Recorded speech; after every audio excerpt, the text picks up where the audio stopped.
Bueno, buenos días. Vamos a trabajar hoy en lo que tiene que ver con cambio terapéutico y nos vamos a enfocar en el enfoque de terapia familiar sistémica que hemos estado estudiando, que hemos estado analizando. Vamos a trabajar todo lo que tiene que ver con cambio terapéutico, lo que tiene que ver con preguntas que generen o que cooperen en ese proceso de cambio, las estructuras que conforman los sistemas familiares y también todo lo que está relacionado con el diagnóstico sistémico. Ahí nos vamos a quedar como estudiando el diagnóstico sistémico e incluso vamos a hacer algunos trabajos colaborativos para poner en práctica esos diagnósticos, ¿ok? Entonces, bueno, vamos a empezar con lo que tiene que ver con cambio terapéutico y es que hemos estado estudiando que para el enfoque de terapia familiar sistémico, el todo es más que la suma de las partes e incluso, ¿verdad?, que el cambio en una parte del sistema puede generar o va a generar cambios en la otra o en los otros integrantes de esa familia. Entonces, por eso hablábamos en la sesión anterior de que el paciente identificado que tenemos o el paciente sintomático, que es esta persona que tiene, por ejemplo, un consumo de sustancias o esta persona que, ¿verdad?, que genera una depresión o que genera algún trastorno dual, esta persona que tiene esta posición de paciente identificado es un elemento de todo un sistema familiar. Entonces la terapia familiar sistémica plantea el todo en lugar de la parte, el contexto en lugar del suceso y la familia en lugar de la persona. Entonces, si bien es cierto, estamos bajo un enfoque centrado en la persona y atendemos las necesidades de la persona, el enfoque de terapia familiar sistémico nos dice, bueno, veamos todo ese contexto que está alrededor de esa persona que viene y en ese sentido analicemos incluso lo que está sucediendo desde unos marcos de referencia muchísimos más amplios. Entonces, Minuchin dice, cuando la estructura del grupo familiar se transforma, las posiciones de ese grupo se alteran en consonancia. A consecuencia, cada uno de sus individuos va a experimentar cambio. Y ese es el tipo de cambio que nosotros necesitamos generar, ¿verdad? ¿Cómo generamos? No solo, decíamos ayer, un objetivo terapéutico en función de que la persona entre en un proceso de abstinencia o atraviese por las diferentes etapas de cambio, ¿verdad?, y vaya en ese proceso de recuperación, o que minimice sus riesgos y minimice sus daños alrededor del consumo, sino que también cómo hacemos para que otros objetivos, decíamos, se vayan trabajando. Y en algunos de los trabajos que ustedes hicieron planteaban trabajar las alianzas en la familia, trabajar las relaciones familiares, trabajar las posiciones jerárquicas y que las familias tuvieran un mejor orden. Entonces, en ese sentido, Minuchin nos viene y nos recuerda que efectivamente el todo va a ser más que la suma de estas partes y empezamos a trabajar en el cambio desde esta posición. Entonces, bueno, tenemos acá, vamos a ver, un elemento de la terapia centrada en soluciones que les quiero hablar. El enfoque ecosistémico, que es este enfoque de un autor que se llama Steve DeShazer, que plantea muchísimo el cómo, ¿verdad?, todos los otros sistemas alrededor de la persona también tienen influencia. Les decía ayer su parte académica, su parte laboral, su trabajo. Hoy veía un anuncio del IAFA en el Facebook que hablaba sobre no criminalizar a las personas que consumen sustancias y cómo el proceso de señalamiento de la persona que consume sustancias en sus ambientes laborales, en sus ambientes académicos y en sus ambientes familiares genera cierta exclusión social, ¿verdad? Y que tenemos que tener un cambio como sociedad y primero que todo nosotros como agentes de cambio, ¿verdad?, en el área de promoción de la salud, cuando les enseñamos a las familias y a las personas que efectivamente a veces hay estrategias mucho más adecuadas que la regla rígida o que la exclusión o que la amenaza de abandono o de exclusión en los diferentes niveles. Entonces Steve DeShazer nos dice, fíjense en todos esos ambientes y plantea algo con respecto al reencuadre. Hemos hablado que reencuadrar es esa capacidad que tiene el terapeuta de familia para que cuando la familia viene con un motivo de consulta individual, como es que mi hijo, es que mi esposa consume sustancias, nosotros podamos ver toda la dinámica y le reencuadremos a la familia la problemática, ya no en términos de un individuo paciente sintomático, sino en términos de una dinámica familiar que tiene ciertas características. Entonces, respecto a reencuadrar, este autor dice, el proceso de cambio inicia con una idea o noticia de una diferencia, que es el resultado de reencuadrar, hacer ese proceso, o cambiar los significados contextuales de un conjunto de hechos concretos. El reencuadre no va a ser un acto, entonces el reencuadre va a ser un proceso. Entonces a veces es un poco abstracto tal vez ponerlos en un caso en concreto en este momento, pero bueno, los casos los vamos a plantear en el camino y vamos a ir señalando ya en la parte práctica de nuestra capacitación cómo reencuadramos, cómo la familia ve ese hecho concreto. Y ayer lo veíamos en el estudio de un video, que la familia ve un hecho concreto, pero la realidad es que no es solo ese hecho, hay una serie de sucesos alrededor de eso que nosotros tenemos que hacerle visible a la familia, ¿verdad? Y devolverles en este proceso de reencuadre. Entonces, bueno, este autor nos permite trabajar con este elemento, digamos, sistémico. Entonces hablamos de que existe una terapia que se llama una terapia centrada en soluciones, y a nivel de terapia de familia se utilizan mucho, como les decía, los trabajos en el aquí y ahora, los cambios promovidos en lo que está sucediendo en este momento. Entonces se dice que se utiliza un enfoque constructivista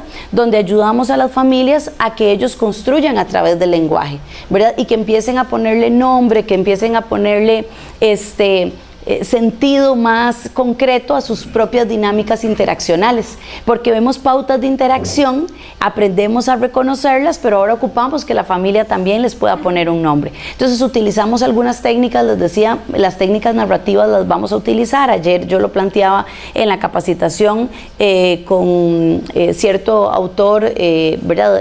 Epson y White, que trabajan muchísimo en técnicas narrativas, y hoy vamos a poner algunos ejemplos de cómo a través de las metáforas o a través de ciertas preguntas las familias pueden ponerle nombre a esas pautas interaccionales que pues son interrelaciones y que a veces no es tan fácil de señalar, ¿verdad? Entonces en ese análisis dice que no vamos a perder de vista este punto contextual, como les decía, y todo el ecosistema familiar para poder señalar lo que tenemos que señalar. Entonces el punto de vista va a estar centrado en las soluciones también, y va a ayudarles a salir de estas pautas de interacción o de estos cambios de primer orden que las familias plantean, ¿verdad? Sino que vamos a tratar de ir hacia cambios de segundo orden y siendo súper directivos en las soluciones que podemos fomentar o que ellos mismos pueden crear. Entonces, bueno, los cambios no van a ser lineales, los cambios van a ser unos procesos, y en esos procesos también hay retrocesos. Cuando trabajamos desde otros enfoques terapéuticos que van de la mano con todo esto, como por ejemplo cuando trabajamos con las etapas de cambio de Prochaska y de Clemente, sabemos que los estadios, ¿verdad?, no necesariamente van a ir en manera progresiva, ¿verdad?, que puede ser una espiral, efectivamente, y que en esa espiral pues las personas van a ir experimentando diferentes situaciones en sus procesos de cambio. Entonces, ¿qué pasaría si explicamos a las familias eso? Porque las familias pueden tener alguna meta tal vez equivocada, como pensar que arranca el proceso de cambio y que va a llegar al mantenimiento, ¿verdad? Cosa que no es necesariamente real, ¿verdad? Y cuando trabajamos en esto sabemos que pueden haber muchas situaciones en esa espiral, y que incluso aún estando en el mantenimiento podría la persona tener una recaída como parte del mismo proceso de experiencia y aprendizaje. Pero si la familia está clara de que los procesos no van a ser lineales y que vamos a ir pasando por una serie de situaciones de homeostasis y morfogénesis, planteábamos en sesión anterior de capacitación, entonces las familias están más preparadas o con mejores recursos para poder abordar lo que les está sucediendo.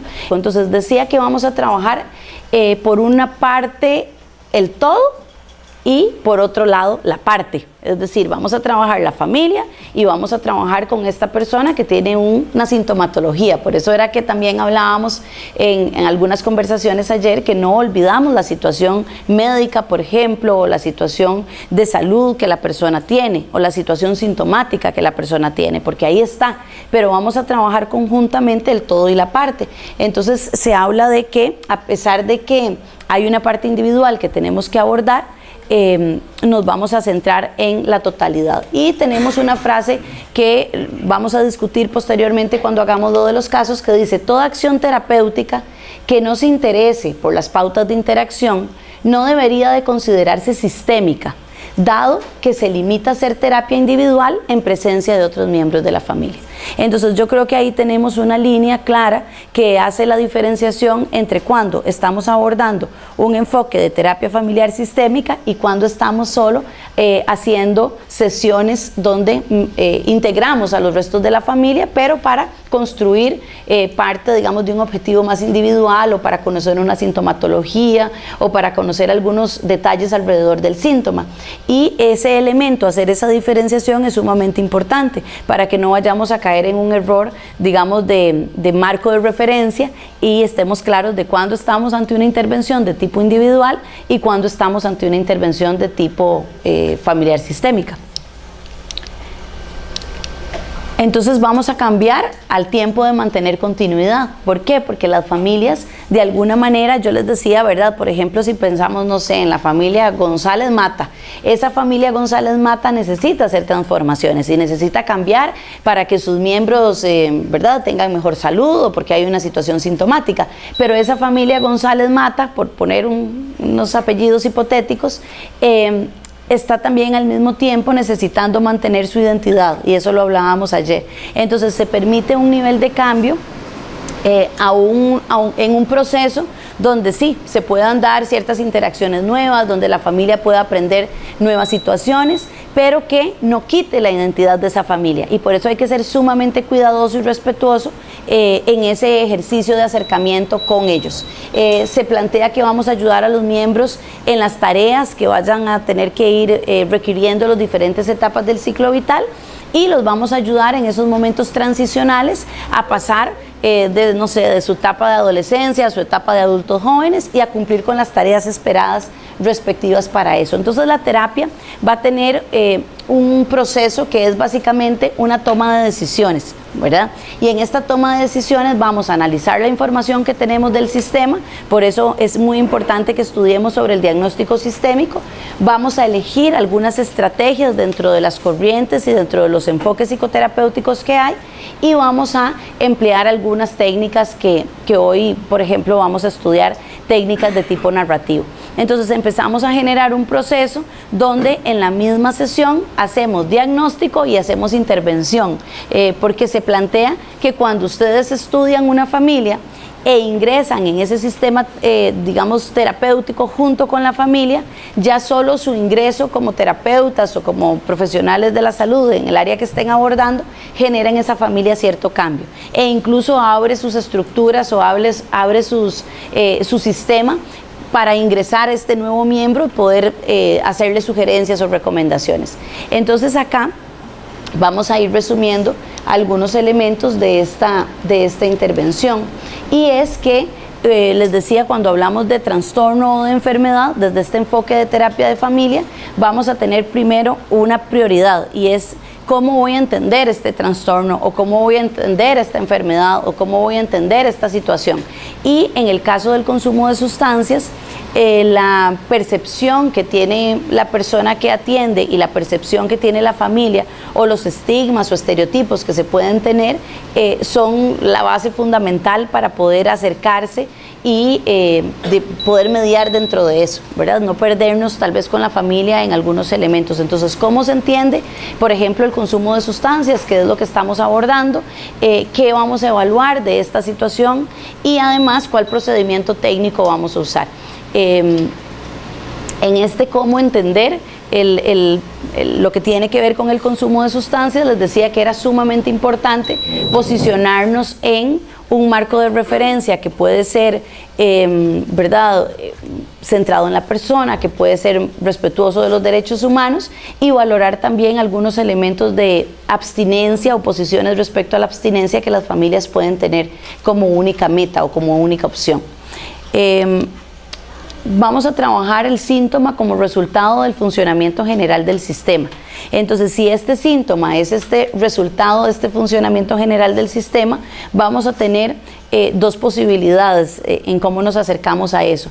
Podemos entender este síntoma como producto de la interacción, que es lo que hemos estado trabajando en esta capacitación, y desde ese sentido vamos a manejar cierta neutralidad del terapeuta, sin reforzar los miedos, por ejemplo, que pueda tener la familia o el señalamiento que la familia pueda hacer de su comportamiento sintomático, y vamos a trabajar no desde una posición tanto de víctima, victimario o de culpa, ¿verdad?, sino que vamos a responsabilizar a las personas a que entiendan cuál es su parte dentro de la pauta de interacción. Es decir, que las dos personas probablemente tienen parte en el proceso o en la pauta de interacción, y que entonces cada quien pueda hacerse responsable de lo que le corresponde, y que se puedan hacer procesos de cambio en este sentido, donde la familia, como les decía, integre también una posición más activa y no sea solo la que trae o deposita o lleva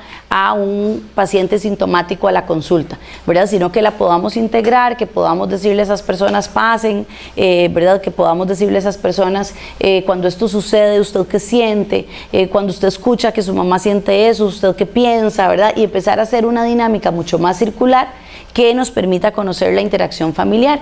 Entonces, el tema de la condición del individuo dentro de la familia y la manera en la que se aborde o responsabiliza a las familias hacia el cambio de manera grupal y conjunta, o puede llevar en un mal manejo a una culpabilización respecto a quién efectivamente tiene la culpa de lo que está sucediendo, y nos podríamos perder en muchas sesiones terapéuticas en un tiempo valiosísimo para nuestros usuarios, dando tumbos en algo que no tiene mayor sentido, ¿verdad? Acuérdense que hablábamos de que en el marco de la Organización Mundial de la Salud hablábamos de responsabilizar a las personas, a las familias y a las comunidades, y la terapia familiar sistémica está totalmente anuente o digamos en conjunto con estas mismas posiciones. Entonces vamos a evaluar no necesariamente las conductas, ¿verdad?, como digo, aunque siempre las evaluamos, sino que vamos a evaluar principalmente las pautas de interacción o secuencias de interaccionales.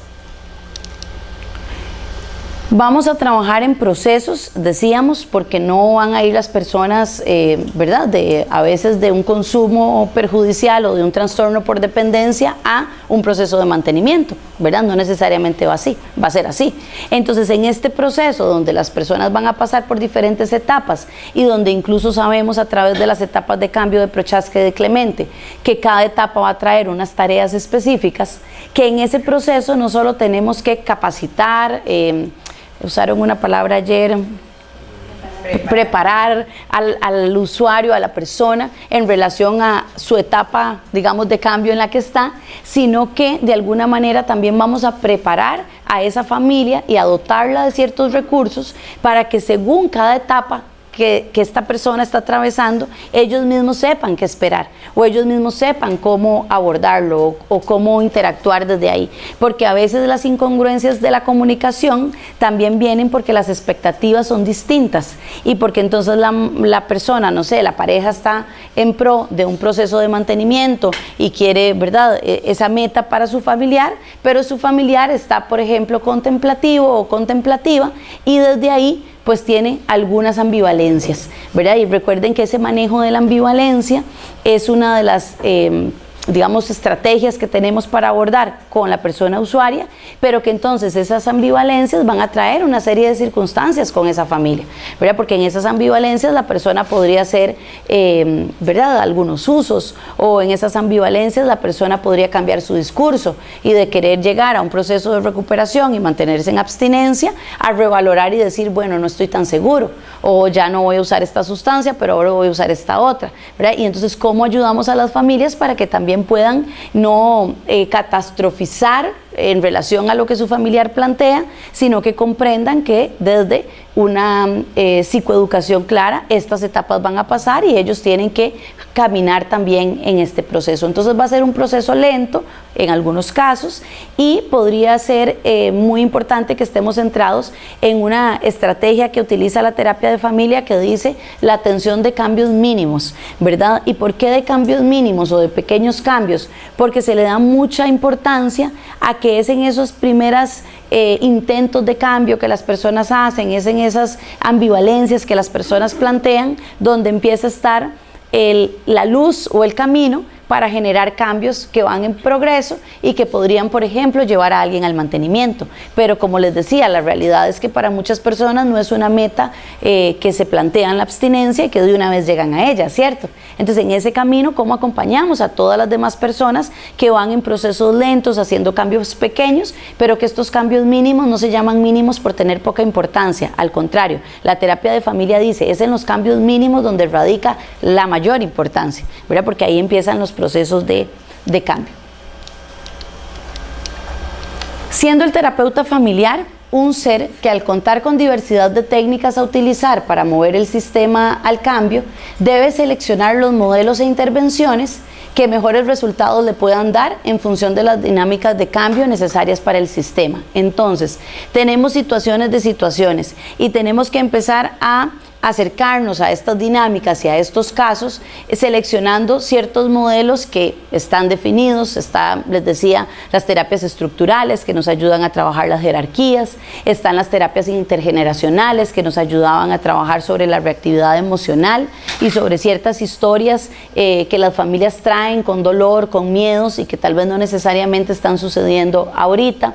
Están terapias más centradas en soluciones o más estratégicas, ¿verdad? Que entonces buscan con tareas muy puntuales cambiar el sistema y tratar de dejar incluso tareas para que entre una sesión y otra, de aquí a que la familia tenga dentro de un mes o 2 meses o 3 meses o cuando vuelva a tener su cita, entonces pueda tener procesos de cambio o pueda sostener sus procesos o sus estrategias, digamos, de cambio. Entonces, la terapia de familia nos da una serie de técnicas que podemos profundizar o podemos leer o podemos revisar, donde se convierten ¿verdad? En parte, digamos, de todos los insumos de trabajo que tenemos para generar el cambio y para generar la misma motivación que esperamos en nuestros usuarios para que puedan lograr metas mucho más saludables y mucho más en pro de sus beneficios a todo nivel, académicos, laborales, de su familia, en su parte económica, ¿verdad? En todas sus áreas. Entonces utilizamos tipos de preguntas que facilitan el cambio. Entonces, ¿qué tipos de pregunta utilizamos? Bueno, si el enfoque cambia, las preguntas cambian, porque si usamos un enfoque de tipo individual, probablemente vamos a preguntar un poco en este pasado, ¿desde cuándo? ¿Verdad? Cómo se están presentando ciertos síntomas, ¿verdad? Y vamos a puntualizar un poco desde ahí. Pero si estamos pensando en que más que trabajar el por qué, vamos a trabajar el para qué, decíamos ayer, y vamos a trabajar el cómo, entonces empezamos a hacer ciertas preguntas que nos ayuden a movilizar los sistemas. Entonces, ¿cómo movilizamos los sistemas de una manera más efectiva? Si yo vengo en una terapia de familia y hago preguntas de tipo individual, pues perdí un poco el enfoque sistémico, ¿verdad? Volvemos al tema, no es que esté malo o bueno, hay diferentes enfoques para acercarnos a este tipo de situaciones y de problemáticas, pero la realidad es que el sistema se va a perder en contestar esas preguntas que usted haga. Entonces, ¿qué dice el enfoque de terapia familiar sistémico? Bueno, usted puede hacer otro tipo de preguntas que mueven un poquito el sistema al proceso de cambio. Entonces, ¿cuáles preguntas pueden ser? Se usan muchísimo las preguntas circulares y las preguntas milagro. En el caso de las preguntas circulares, hacemos preguntas que muevan la pauta de interacción. Entonces, por ejemplo, le preguntamos en un caso hipotético donde hay unos papás, una persona consumidora y, por ejemplo, una hermana, le preguntamos, por ejemplo, a esa hermana, podría ser un camino tal vez más sencillo para explicarlo, le preguntamos a esa hermana qué piensa de lo que su mamá está diciendo. Me explico, por ejemplo, la mamá está contando que tiene un gran problema porque esta hija consume sustancias y que está muy preocupada y que las sustancias, ¿verdad?, que pueden llevarla a que no cumpla con sus objetivos de vida y que, ¿verdad?, en temas de estudio, de salud, de lo que fuera. Entonces, esta mamá está ocupada explicando su preocupación por su hija y de alguna manera por qué la trajo. Pero entonces no le preguntamos a la mamá sobre los síntomas o sobre la hija, sino que le preguntamos a otro en la misma dinámica familiar qué piensa de lo que su mamá está diciendo.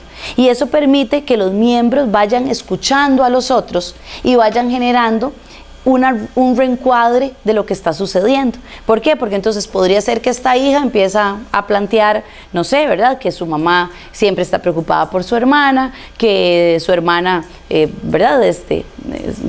Tiene ciertas conductas sintomáticas, que se jala muchas tortas, yo qué sé, en término tico lo puede estar explicando de muchas maneras puntuales, y entonces al preguntarle a esta otra hija lo que su mamá, qué piensa o qué siente de lo que su mamá está planteando, empiezan a escuchar las diferentes posiciones, y entonces podríamos empezar a preguntar otro tipo de cosas, como también preguntarle, no sé, a ese papá o a esa otra hija que tiene el problema de consumo, qué pensás o qué sentís de lo que el otro acaba de decir, y vamos dándole circularidad a la pregunta. Entonces ya no estamos centrados en el consumo de, no sé, sutanito, ¿verdad? O sutanita, sino que estamos centrados en lo que piensan y sienten en relación a la conflictiva familiar que están teniendo. Y empezamos a darle un foco mucho más sistémico y mucho menos sintomático, ¿verdad?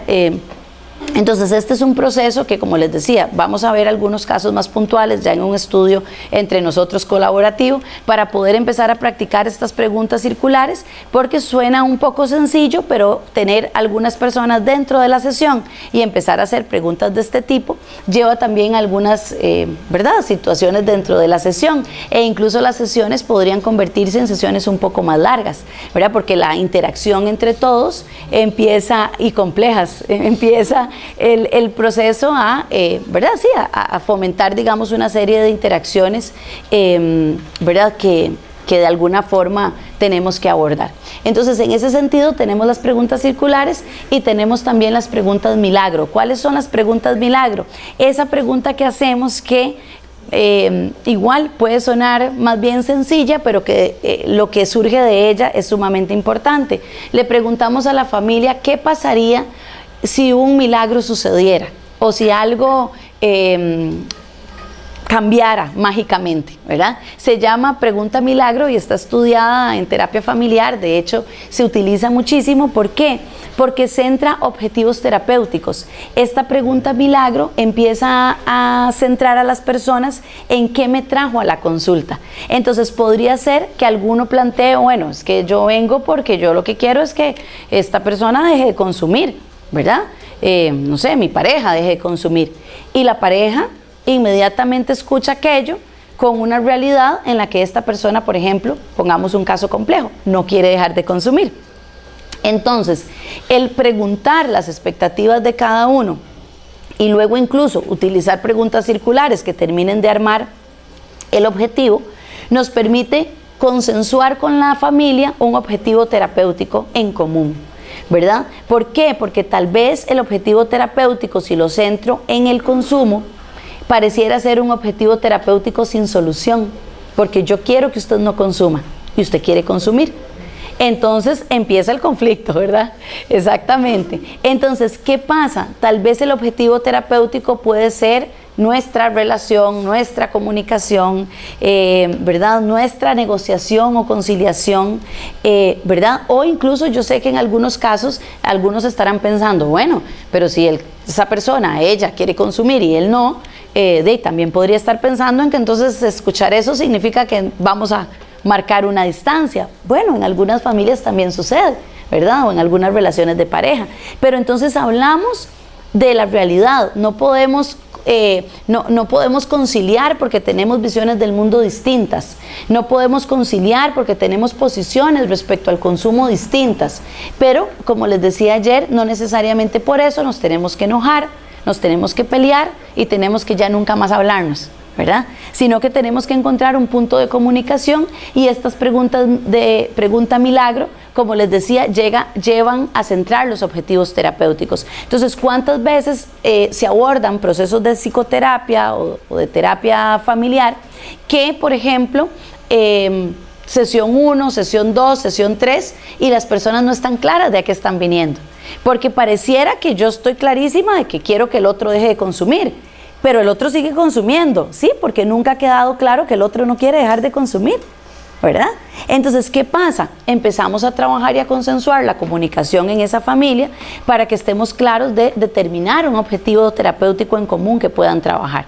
Porque si no, pasan las sesiones y la gente no está clara de qué está viniendo a hacer a terapia. Entonces, la terapia de familia sí plantea, digamos, muchísima importancia respecto a la determinación de los objetivos terapéuticos, ¿verdad? A poder reencuadrar el proceso y pasar de un proceso de la conducta sintomática a esta situación de familia que haya, sea la que sea, y entonces a partir de ahí poder decir, bueno, entonces vamos a trabajar, no sé, 2, 8, 6 o 15 sesiones en el abordaje de esta situación, pero ¿de cuál situación?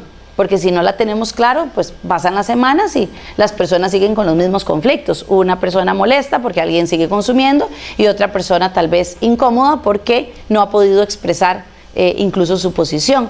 Y también, bueno, pensemos en otro tipo de casos también, como cuando las personas sí están en un proceso, digamos, trabajando y haciendo, digamos, sus esfuerzos para lograr su abstinencia, pero aún ahí, cuando les decía, no necesariamente eso es un proceso lineal, continuo y siempre para arriba.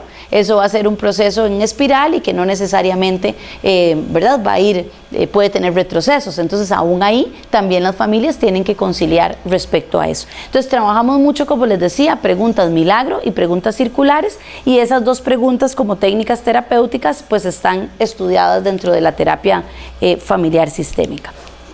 Entonces, bueno, cuando hablamos de tipos de preguntas que facilitaban el cambio, eso nos va llevando a otro tema, que es la hipótesis. Y cuando pensamos en las hipótesis, esas hipótesis se hacen desde el contacto inicial.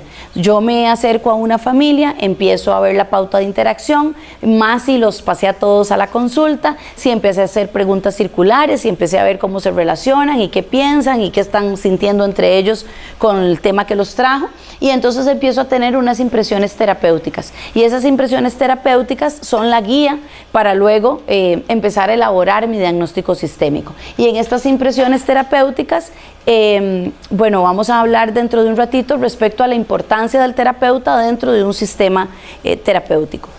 En el tema de la definición de las hipótesis hay algunos elementos que podríamos retomar, y es que son un supuesto necesario para acercarse al problema, pero no necesariamente ¿verdad? La hipótesis va a ser real, por eso se llama hipótesis. Entonces también tenemos que tener como esa claridad de que a veces las familias en sesión 1, sesión 2, sesión 3, pues plantean esto, pero resulta que por ahí en sesión 4, ¿verdad? Estoy poniendo números por poner un ejemplo, surgen, por ejemplo, secretos familiares, o surgen dinámicas que tenían ocultas y que pues cambian la hipótesis que teníamos, ¿verdad? Cosas que tal vez el sistema terapéutico no se siente preparado a plantear hasta que haya mayor confianza. Entonces trabajas de la sesión 1 a la 3 X objetivo, y cuando llegas a la sesión 4, por poner este ejemplo, pues te das cuenta que había algo en el fondo, en esa realidad conyugal o en esa realidad con respecto a un hijo,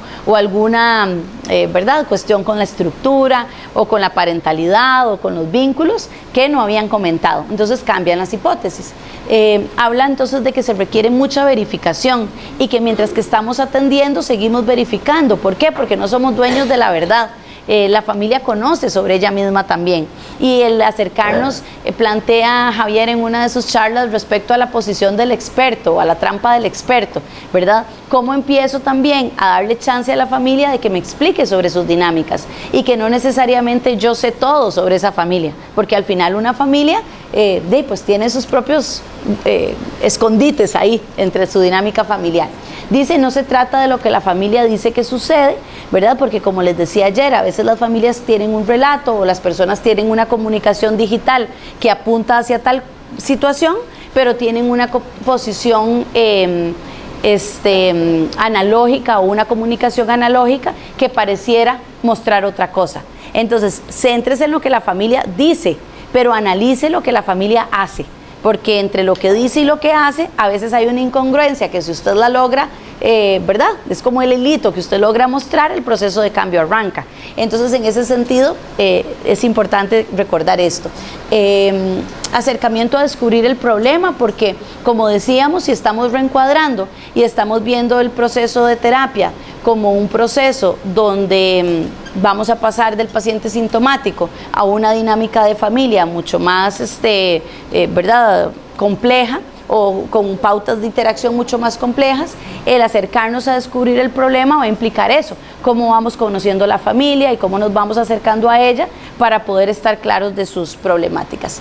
Dice que por descubierta se va a convertir en un constructo teórico y entonces, bueno, empezamos a abordar esa pauta de interacción que ya la tenemos clara, que ahora sí la pudimos abordar, que ahora sí sabemos y que incluso ya la familia también a veces la reconoció, y esa es la parte, ¿verdad?, que facilita el proceso de cambio, cuando la familia misma dice, sí, la verdad es que más allá del consumo de perencejo o del consumo de, ¿verdad?, también tenemos que trabajar todas estas otras cosas. Entonces ya ahí tenemos a la familia, digamos, motivada o dispuesta o matriculada con un proceso de terapia familiar.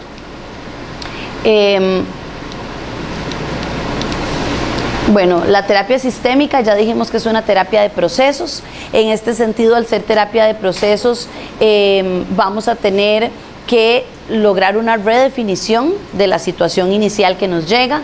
Vamos a tener que eliminar un poquito lo de la causa subyacente, es decir, decíamos, las razones que generaron esto pues nos van a servir en la medida en la que nos ayuden a generar el cambio, pero no solo en el estudio estático, digamos, de culpas o de historias y razones que hagan entender el conflicto. Voy a entender el conflicto porque ocupo cambiarlo, voy a entender el conflicto porque ocupo generar soluciones alternas, pero no solo para construir relatos, ¿verdad?, sino relatos que muevan cosas. Habla de la expertitis del profesional y era donde les decía lo de la trampa del experto. Si yo me acerco a la familia creyendo que yo sé todo sobre familia y sé todo sobre las drogas, probablemente voy a dejar de aprender todo lo que ellos sí saben de ellos mismos. Y eso es una posición humana en la atención, ¿verdad?, el respeto por esa identidad del otro y el respeto también por las posiciones sobre el consumo que ellos mismos tengan, ¿verdad?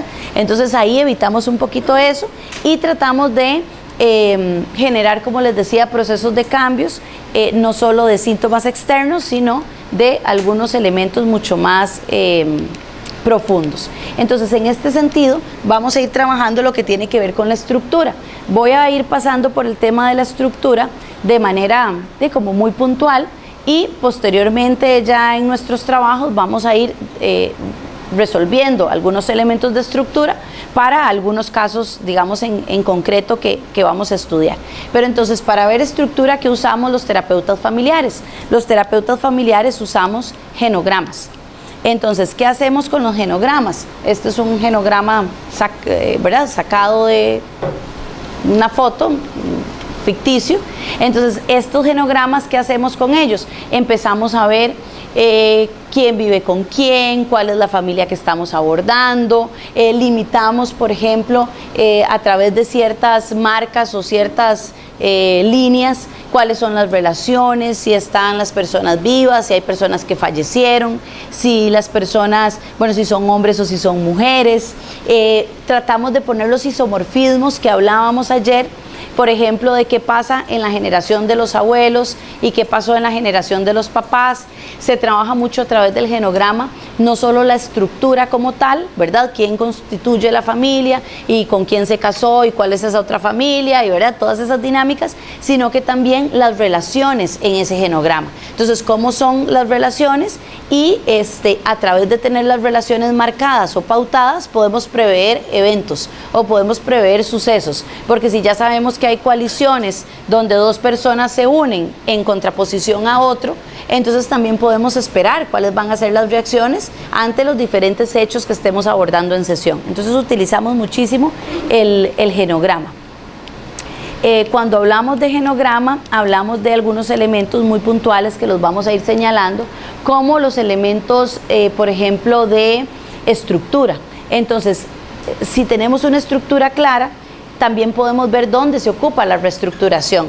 ¿Por qué? Porque si, por ejemplo, vemos que los hijos están asumiendo una posición de jerárquica mayor, o digamos, se posicionaron y bajaron a los papás en ese sistema jerárquico, entonces empezamos a entender objetivos de reestructuración en función de esa jerarquía. Entonces, si los tenemos dibujados, si los tenemos esquematizados, podemos luego generar cambios con el propio sistema e incluso enseñárselos y mostrárselos para que ellos vean el análisis que estamos haciendo de su dinámica familiar. Trabajamos entonces que las circunstancias de estos genogramas también van a ser circunstancias cambiantes y que puede ser que, ¿verdad? Como les decía, la situación que esta familia tenga ahora, por A o por B intervención, incluso terapéutica, cambie y el dibujo que haga yo en otra sesión de la misma familia, pues pueda ser diferente. Ojalá que incluso sea el adecuado y que ya estén los papás en una posición jerárquica adecuada, por ejemplo, y los hijos en una posición jerárquica correspondiente. Y por ejemplo, cuando hablamos de jerarquía, y hay otro elemento importante, que las jerarquías estén claras no significa que los vínculos estén cortados, es decir, que unos papás estén en una posición jerárquica adecuada, que implicaría, digamos, estar en una estructura arriba y los hijos en una estructura abajo, es un detalle, pero también hay otros detalles vinculares que unen la relación, ¿verdad? Podemos estar en las posiciones correctas y tener relaciones cercanas y sanas, ¿verdad? O tener relaciones totalmente distantes. Entonces, eso también lo vamos viendo en los genogramas. Entonces, vemos un poco lo que es normalidad o anormalidad, digamos, en las funciones o en las estructuras. Otros detalles respecto a esto son las fronteras. Y esto lo hablábamos un poco ayer, incluso ustedes lo analizaban con algún trabajo colaborativo que hicimos, y es que la frontera que la familia maneja, la maneja en función de sus otros familiares y la maneja también en función de otros elementos externos como el acceso que tiene o la apertura que tiene a temas de escuela o a temas de colegio o a temas de otros pares o a tema de la pareja de sus hijos o de sus hijas. ¿Por qué? Porque la realidad es que la familia podría estar, digamos, con una frontera muy rígida y eso provocar algunos conflictos familiares. ¿Qué pasaría, por ejemplo, en unos adultos jóvenes o en unos adolescentes cuando en esa etapa de la adolescencia viene una pareja a la casa? Y tal vez es la pareja que usted no esperaba, como papá o como mamá, ¿verdad? Y si a eso le agregamos que haya consumo de sustancias de por medio, pues el asunto se complica, ¿verdad? Entonces, ¿qué pasa con esas fronteras? Esas fronteras se plantean desde el enfoque sistémico, que son fronteras interactivas y que ocupamos capacitar a las familias para que esos intercambios verbales y no verbales lleven a la transmisión de la información y las familias puedan tener contacto tanto entre ellos mismos junto con sus otros familiares y también con los otros entes que tienen alrededor en ese ecosistema, ¿verdad? Entonces, las fronteras las podemos catalogar como fronteras rígidas, como fronteras claras, como fronteras difusas, ¿verdad? O como fronteras permeables. Y entonces empezamos a analizar nuestros casos y a plantearnos qué tipo de frontera manejan estos familiares o qué tipo de frontera se maneja en esta familia. Porque además eso incluso muchas veces va a ser el accesible o inaccesible el mismo tratamiento, ¿verdad? Hay familias que son anuentes a la consulta, anuentes a venir, anuentes a pedir una opinión y hay otras familias pues que tal vez se cierran a eso y al cerrarse a eso no van a permitir intercambios de información que pueden ser valiosos y saludables. Entonces, ¿cómo empezamos a generar esta apertura de las fronteras? Es un elemento sistémico que rescatamos. Entonces, también tenemos que hay algunos elementos como, ya los voy a adelantar acá, como la realimentación o esos procesos de retroalimentación entre las familias. Entonces hemos hablado de que al comunicarse las familias y transmitirse información en este tipo de interacciones, digamos, de frontera que les planteaba, esto va a llevar a que haya cierta conformidad o cierta divergencia de acuerdo a lo que ellos estaban esperando. Y en este sentido, las capacidades que tengan para trabajar con el equilibrio sano entre tener momentos de homeostasis y prepararse también para momentos de crisis y de cambio. Entonces se plantea que una homeostasis es un proceso que, digamos, saludable en la medida que tenga la capacidad la familia de poder, digamos, adaptarse. Entonces dicen, los periodos de homeostasis no son nocivos, siempre que dejen espacio al crecimiento y al cambio, ¿verdad? Entonces ocupamos enseñarle eso a las familias, que las familias comprendan que efectivamente pues todos luchamos y trabajamos por vivir en cierta estabilidad, pero que esa estabilidad no es una estabilidad que se va a quedar ahí estática hasta que se rigidice, sino que ocupamos más bien que esos procesos sean unos procesos que se adapten a ciertos líneas de desviación incluso, porque las cosas no van a ser siempre como se quieren, o a ciertos momentos adecuados del funcionamiento familiar. Entonces, en este elemento de realimentación y diseño sistémico, nos vamos a ir centrando también en, vamos a ver,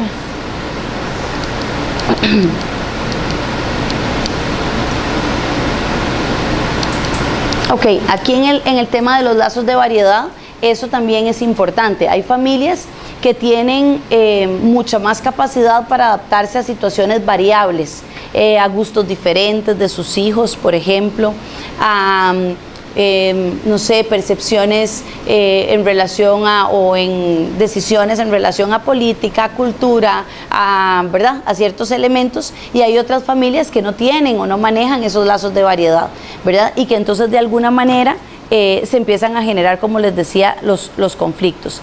En el caso, por ejemplo, de las estructuras, vamos a empezar a ver también que no solo nos vamos a centrar en el tema, por ejemplo, de la Constitución tal cual, sino que vamos a ver, como decíamos, todo lo que tiene que ver con jerarquía, que ya lo hemos hablado, todo lo que tiene que ver con olones, que ustedes ayer planteaban, la importancia de ¿qué es un olón? Son esas partecitas de la familia que tienen roles especiales o específicos. Entonces ustedes decían olón parental, olón conyugal. No es lo mismo la relación que tenemos en función de nuestros hijos y las reglas, y no es lo mismo las funciones que tenemos en relación a nuestra conyugalidad o a nuestra relación de pareja. En ese sentido, cada olón tiene unas tareas específicas. Entonces, por ejemplo, el olón filial, que es el otro olón, tiene que ver con los hermanos, ¿verdad? ¿Qué sucede a veces en las familias cuando tenemos problemáticas de consumo de sustancias? Un hermano asume una posición jerárquica y resulta que termina siendo el papá o la mamá de su hermano. Y entonces, ¿qué se daña? Se daña la relación filial. ¿Por qué? Porque entonces la persona, digamos, con la situación de consumo, empieza a generar molestia porque está siendo señalado, regañado y hasta castigado por un hermano. Entonces ni siquiera jerárquicamente es el orden adecuado. Entonces empezamos a trabajar cómo cada olón tiene que estar en su adecuada posición y cómo a partir de esas posiciones tenemos roles y tenemos funcionamientos específicos. Entonces tenemos las jerarquías, tenemos los olones, tenemos las pautas de interacción que ya las hemos trabajado, tenemos las coaliciones y las alianzas, y tenemos también cómo todo esto que está diseñado o ya definido o ya dibujado por nosotros mismos en un genograma nos va a permitir tener unas rutinas que luego van a ser predecibles de lo que va a suceder en el sistema. Y cuando hablábamos de alianzas o coaliciones, tenemos relaciones muy vinculadas, donde por ejemplo puede ser que dos personas se alían en contra de un tercero, ¿verdad? Y entonces empiezan a haber coaliciones y posiciones dentro de la familia que terminan quebrando un poquito la estructura o terminan quebrando un poquito, digamos, las dinámicas interrelacionales mucho más sanas. Ok, cuando hablamos de contenido, habíamos hablado ayer y solo lo vamos a resumir ahí, que el contenido psicológico se va a centrar en este momento en la terapia sistémica más en el intercambio entre las fronteras. O sea, ¿qué es lo que vamos a analizar? El intercambio entre esas fronteras, cómo funcionan esas interrelaciones, más allá que contenidos, decíamos, de tipo más psicodinámico. Y vamos a trabajar, por ejemplo, algunos dibujos que acá ustedes los tienen, los vamos a revisar ahorita con los casos, que hablan de cómo dibujar una alianza, haciendo 3 líneas entre las relaciones, o cómo trabajar alianzas difusas, o cómo, por ejemplo, trabajamos también otros nombres que se llaman, por ejemplo, diada excluyente. Entonces dibujamos a un papá con una relación cercana, por ejemplo, con una mamá, y hacemos una línea que dice que hay un tercero excluido. Y ese tercero excluido puede ser de las mismas, digamos, generacional, puede ser abuela, mamá e hijo. Entonces hablamos de coaliciones intergeneracionales, donde varias de las generaciones toman ciertos roles y ciertas posiciones que generan el conflicto. Ayer poníamos el ejemplo de qué pasaba en las familias de 3 generaciones, ¿verdad? O qué pasaba en familias con un progenitor que se había alejado. Entonces, si ustedes se ponen a analizarlo, no es la composición o la estructura la que da salud en una familia. No es que tiene que haber un papá, una mamá y unos chiquitos, ¿verdad? No es esa la funcionalidad que estudiamos en terapia de familia. En terapia de familia estudiamos que hayan orden jerárquico, que hayan fronteras, que pueda la información pasar de un lado a otro. Estudiamos que hayan alianzas sanas, evitamos las coaliciones y a partir de cierta estructuración del sistema hay funcionalidad, pero realmente podría ser la abuelita, el tío y ese nieto, ¿verdad? Quienes vivan en esa familia y tengan una familia sumamente funcional, porque no va a ser la estructura, sino que va a ser el funcionamiento, lo que nos va a permitir generar salud en ese sentido, digamos, salud sistémica familiar, ¿verdad? Entonces acá, con estas alianzas alternantes, bueno, ahí luego les enseño eso. Vamos a trabajar también otra cosa que se llama maniobras de unión y acomodamiento. Entonces esto es muy importante para la terapia familiar sistémica, de suma importancia, y hablan de que tiene que haber una generación de un sistema terapéutico, y en esta generación del sistema terapéutico ya estamos hablando de la relación de nosotros con esa familia, cómo nosotros nos vamos a relacionar puntualmente con ellos. Y entonces dice que para la formación de este sistema terapéutico usamos algo que los terapeutas de familia llamamos operaciones de asociación, así le decimos. Entonces, ¿qué estamos hablando cuando decimos que estas son las operaciones de asociación?